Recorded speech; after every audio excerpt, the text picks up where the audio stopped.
गांव की सुनसान गलियों में रात का सन्नाटा पसरा हुआ था। हवाओं में एक अजीब सी ठंडक थी जो रूह को भी कंपा देने वाली थी।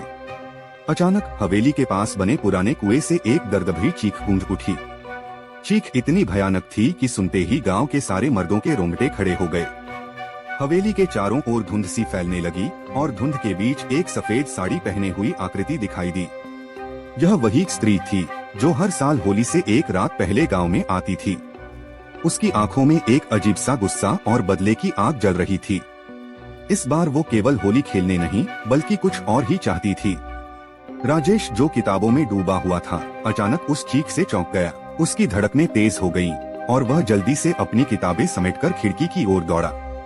उसने खिड़की से बाहर झांका तो देखा कि हवेली की ओर जाते हुए कुछ अजीब से साए दिख रहे थे। लेकिन यह मर्द नहीं थे बल्कि वो स्त्री थी जो अपने पिछले जन्म की होली की अधूरी ख्वाहिश को पूरा करने के लिए तैयार हो चुकी थी। राजेश का दिल जोर से धड़कने लगा। उसे समझ नहीं आ रहा था कि इस बार स्त्री क्या करने वाली है। उसने जल्दी से अपना बैग उठाया और गांव के पुराने मंदिर की ओर भागा, जहां उसे बचने का उपाय मिल सकता था। राजेश होली के एक दिन पहले ही स्त्री से बचने के लिए उपाय खोजने में लग जाता है। बड़े बुजुर्गों से सलाह लेने और प्राचीन किताबें पढ़ने के बाद राजेश को एक भयानक सच पता चलता है। कई साल पहले होली के दिन स्त्री अपने प्रेमी के साथ होली खेल रही थी, लेकिन स्त्री का एक्स बॉयफ्रेंड यह बर्दाश्त नहीं कर सका और उसने गुस्से में आकर स्त्री को मार डाला। इस भयानक दृश्य को देखकर स्त्री के प्रेमी ने गुस्से में आकर एक्स बॉयफ्रेंड की गर्दन काट दी। इस खौफनाक घटना के बाद स्त्री की होली खेलने की आखिरी ख्वाहिश अधूरी रह गई। तभी से मरने के बाद स्त्री हर साल गांव के सारे मर्दों के साथ होली खेलने आती है। राजेश के दिमाग में एक आइडिया आता है और वह स्त्री के प्रेमी की सारी जानकारी इकट्ठा करना शुरू कर देता है।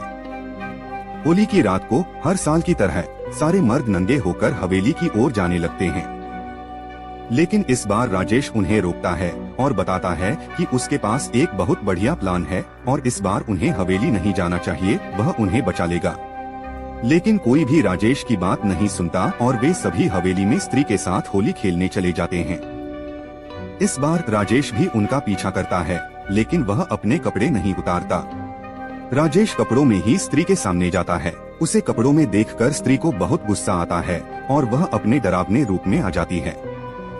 राजेश पूरी तरह से डर जाता है और जैसे ही स्त्री उसे मारने वाली होती है, वह तुरंत बोल पड़ता है, मैं तेरा प्रेमी हूँ, पिछले जन्म में मैं ही तेरा बॉयफ्रेंड था। यह सुनकर स्त्री का गुस्सा शांत हो जाता है। राजेश उसे उसके प्रेमी के इकट्ठा किए हुए सारे सबूत दिखाता है और कुछ पुरानी तस्वीरें भी दिखाता है। वह बताता है कि उसका प्रेमी आज भी उसे बहुत प्यार करता है।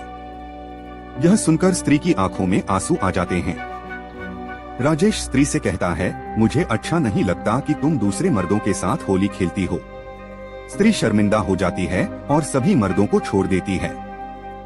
स्त्री राजेश से वादा करती है कि वह ऐसा कभी नहीं करेगी और फिर चली जाती है। राजेश सभी गांव के मर्दों को वापस ले आता है और गांव वाले राजेश को हीरो मानने लगते हैं। लेकिन उसी रात गांव की सारी औरतें और लड़कियां गायब हो जाती हैं जिन्होंने होली नहीं खेली थी।